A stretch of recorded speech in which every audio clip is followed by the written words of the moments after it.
ఆ విషయం వార్డెన్‌కి కూడా చెప్పాం. వాళ్ళు పట్టించుకోలేదనేసి విద్యార్థులు చెప్తున్నారు. అది నిజమేనా చెప్పారా సార్? వాళ్ళ నుంచి ఏం రెస్పాన్స్ వచ్చింది యాజమాన్యం నుంచి? మనకు యాజమాన్యం అయితే ఇంకా స్పందించలేదు. పోలీసులకు విద్యార్థినుల తరపున నిన్న రాత్రి 11 గంటలకు మనకు సమాచారం వచ్చింది. రాగానే వెంటనే మా ఇన్స్పెక్టర్, ఎస్ఐ, మా సిబ్బంది అందరూ కూడా రావడం జరిగింది. వచ్చి విద్యార్థినులతో మాట్లాడడం జరిగింది. మాట్లాడితే మేము స్నానం చేసేటప్పుడు ఒక రూమ్ దగ్గర ఒక పర్సన్ తచ్చాడుతున్నట్టుగా అనుమానంగా ఉంది. దీని విషయంలో మేము వార్డెన్కు చెప్పినా కూడా వార్డెన్ పట్టించుకోవట్లేదు అని మేము ఆందోళన చెందుతున్నామని చెప్పడం జరిగింది. వెంటనే వాళ్ళ దగ్గర నుంచి దరఖాస్తు తీసుకొని కేసు నమోదు చేయడం జరిగింది. అదేవిధంగా ఫింగర్ ప్రింట్ టీమును కూడా పిలిపించి వాళ్ళు ఎక్కడైతే సస్పిషన్ ఉందన్నారో అక్కడ ఫింగర్ ప్రింట్స్ కూడా కలెక్ట్ చేయడానికి ప్రయత్నం చేయడం జరిగింది. అందులో ఒక 2 ఛాన్స్ ప్రింట్స్ రావడం జరిగింది. ఆ 2 ఛాన్స్ ప్రింట్స్ తో పాటు ఒక 5 వ్యక్తులు ఎవరైతే వీళ్ళ మెస్లోనే పనిచేసే వ్యక్తులు ఎవరైతే ఉన్నారో వాళ్ళ మీద మాకు అనుమానం ఉంది అన్నారు. ఎందుకంటే నేను ఇప్పుడు ఫిజికల్గా చూడడం జరిగింది. ఆ బాత్రూమ్ పక్కనే వాళ్ళకి 2 రూమ్లు వేసి వాళ్ళకి అకామిడేషన్ అక్కడే యాజమాన్యం ఏర్పాటు చేయడం జరిగింది.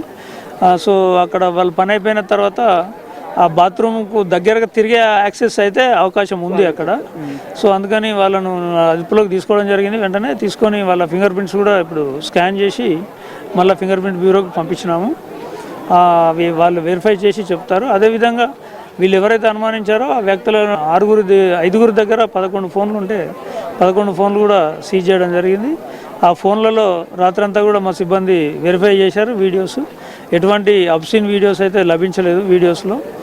అయినా సరే ఏమైనా చేసి డిలీట్ చేసే అవకాశం ఉంది కాబట్టి వాటిని మళ్ళీ మేము క్యాట్కు పంపించి డిలీటెడ్ వీడియోస్ కూడా ట్రేస్ చేసే దానికోసం ప్రయత్నం చేస్తున్నాం. సో అది కొంత టైం పడుతుంది. ఈ లోపల వాళ్ళు మళ్ళీ మేము ఇక్కడ విజిట్ చేసినప్పుడు కొంత యాజమాన్యం నిర్లక్ష్యం కనబడింది. వాళ్ళు బాత్రూమ్కి వెంటిలేషన్ కోసం పెట్టారు. కానీ దానికి ఒక గ్రిల్ ఏర్పాటు చేస్తే దగ్గర వెళ్ళడానికి ఎవరికి అవకాశం లేకుండేది. అది ప్రిన్సిపాల్ను అడిగితే అది కరెక్టే కానీ మా నోటీస్కి ఎవరు తీసుకురాలేదన్నారు. సరే, ఆ నోటీస్కి తీసుకురావాల్సింది కూడా సిబ్బందే. వీళ్ళు వార్డెనో ప్రిన్సిపల్ మేనేజ్మెంట్ నోటీసు తీసుకెళ్ళాలి, వాళ్ళు చేయాలి. విద్యార్థులు కూడా ఎవరు తీసుకురాలేదని వాళ్ళు చెప్తున్నారు. ఏదైనా అది విచారణలో తెలుస్తుంది. దాని ప్రకారం మేనేజ్మెంట్ నిర్లక్ష్యం, ప్రిన్సిపాల్, వార్డెన్ నిర్లక్ష్యం ఉండి వీళ్ళు అవి జాగ్రత్త చర్యలు తీసుకోలేదనేది నిరూపణ అయితే వాళ్ళ మీద కూడా క్రిమినల్ చర్యలు తీసుకుంటాం. వెనక భాగం ఉన్నటువంటి గోడ చాలా చిన్నగా ఉంది. మెస్ వాళ్ళు కాకుండా ఇతరులు కూడా చొరబడే అవకాశం ఉందనేసి కూడా విద్యార్థులు చెప్తున్నారు సార్. ఇప్పుడు మెస్కి సంబంధించిన వాళ్ళు ఎంతమంది ఉన్నారు సార్? అక్కడ కేవలం 6 మందేనా, 12 మంది ఉన్నారు ఏమన్నా? అది ప్రాథమికంగానైతే 5 ఉన్నారని చెప్పారు. మళ్ళీ ఇప్పుడు అడిగితే ఇంకా 6 కూడా ఉంటారు అని అన్నారు. ఆ 6 కూడా మనం ఫింగర్ ప్రింట్స్ తీసుకుంటున్నాము. వేరే వాళ్ళు చొరబడే అవకాశం ఉందా? వేరే వాళ్ళు చొరబడే అవకాశం అయితే లేదు. కానీ వీళ్ళే ఖాళీగా ఉంటారు. వీళ్ళంతా అన్ఎడ్యుకేటెడ్ లేబర్ కాబట్టి వీళ్ళు ఏమైనా మిస్యూస్ పని చేసే అవకాశం ఉండొచ్చు. కానీ ఇప్పటివరకు అయితే అట్లాంటి క్లారిటీగా ఎవిడెన్స్ అయితే ఏమీ లేదు. విద్యార్థులు కానీ విద్యార్థుల తల్లిదండ్రులు కూడా ఆందోళన చెందాల్సిన అవసరం లేదు. వాళ్ళ న్యూడ్ వీడియోలు బయటకు వస్తున్నాయని కొన్ని పుకార్లు వాట్సాప్లలో వస్తున్నాయి. 150 వీడియోలు, 300 వీడియోలు అని వస్తున్నవి. మేము చెక్ చేసిన వరకు అయితే ఎక్కడ కూడా ఒక అబ్సీన్ వీడియో కూడా కనిపించలేదు. సార్, ఇప్పుడు పనిచేసే వాళ్ళందరూ కూడా అదర్ స్టేట్ వాళ్ళేనా లేకపోతే? అంతా కూడా అదర్ స్టేట్ వాళ్ళే. వీళ్ళు మెస్లో కుక్ చేస్తారు.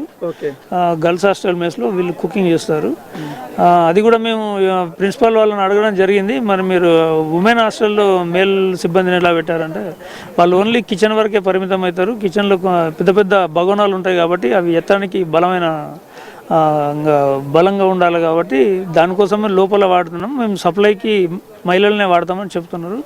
అందులో కూడా ఏమన్నా సప్లైకి కూడా ఏమన్నా జెంట్స్ని వాడినట్టు విచారణలో తేలితే దానికి సంబంధించి కూడా చర్యలు తీసుకుంటాం.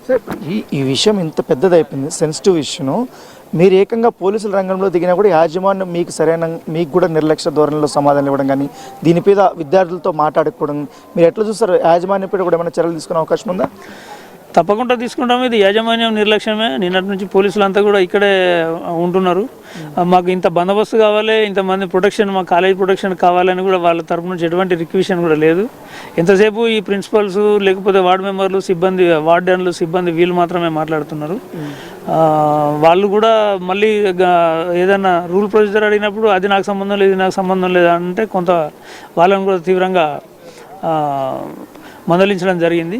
బాధ్యత ఎవరు తీసుకుంటారో బాధ్యత తీసుకునే వాళ్ళు దీనికి బాధ్యత తీసుకొని మాట్లాడమని చెప్పడం జరిగింది. ఎందుకంటే విద్యార్థులకు సంబంధించిన పేరెంట్స్ కూడా ఎంటర్ అయ్యారు. ఇప్పుడు వాళ్ళు కూడా ఆందోళన చెందుతున్నారు.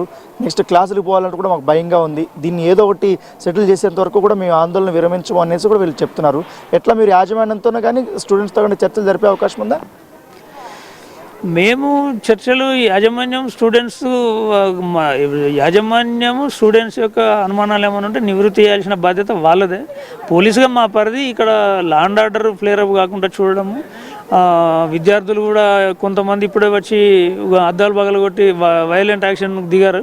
అట్లాంటివి కూడా మేమేమి ఉపేక్షించము. ఎందుకంటే ఎనీ వైలెన్స్ కూడా మేము సమర్థించము, ఉపేక్షించము. వాళ్ళ మీద కూడా చట్టపరమైన చర్యలు తీసుకుంటాం. దాంతో కూడా మళ్ళీ విద్యార్థుల జీవితాలు ఇబ్బంది పడతాయి కాబట్టి మేము ముందు జాగ్రత్తగా ఫోర్స్ని బట్టి ప్రొటెక్షన్ ఇస్తున్నాము.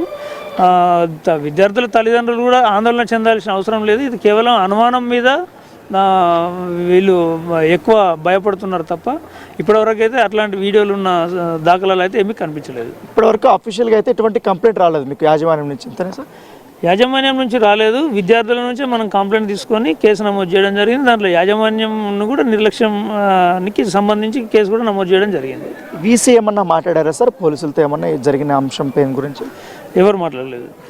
సో ఇప్పటి వరకు కూడా ఎటువంటి చాలా నిర్లక్ష్యంగానే యాజమాన్యము సమాధానం చెప్తుంది. ఇప్పటివరకు పోలీసులు కూడా చాలామంది కూడా అందుబాటులోకి రాలేదు. ఎందుకంటే విద్యార్థులు పక్క భయాందోళనకు గురవుతున్నారు. ఇప్పటికే అనుమానితులందరూ కూడా మేము అదుపులోకి తీసుకుంటున్నాం కాబట్టి ఇప్పటికే వాళ్ళకి సంబంధించిన ఫోన్లు కూడా మేము సీజ్ చేసాం. ఇప్పటివరకు ల్యాబ్కి కూడా పంపించాం కాబట్టి డిలీటెడ్ వీడియోస్ ఏవవుతున్నాయో ఆ వీడియోస్ని కూడా మేము రిట్రైవ్ చేయగలుగుతాం. దానివల్ల కూడా ఆ ఫింగర్ ప్రింట్స్ నుంచి ఇప్పుడు మనకి ఏదైతే ల్యాబ్కి పంపించామో అవన్నీ కూడా వచ్చిన తర్వాత ఖచ్చితంగా నిందితుడు అనేది దొరుకుతారని చెప్తున్నారు. అన్ని కోణాల్లో కూడా మేము విచారణ ఇస్తాం. అయితే మాకు యాజమాన్యం నుంచి ఇప్పటివరకు కంప్లైంట్ కానీ అట్లాంటివి ఏమీ రాలేదు. కేవలం విద్యార్థుల నుంచి కూడా మాత్రమే మాకు కంప్లైంట్ ఇచ్చింది. ఆ కంప్లైంట్ బేస్ చేసుకొని ఇప్పుడు మేము దర్యాప్తు అయితే మేము కొనసాగిస్తున్నామని చెప్తున్నారు.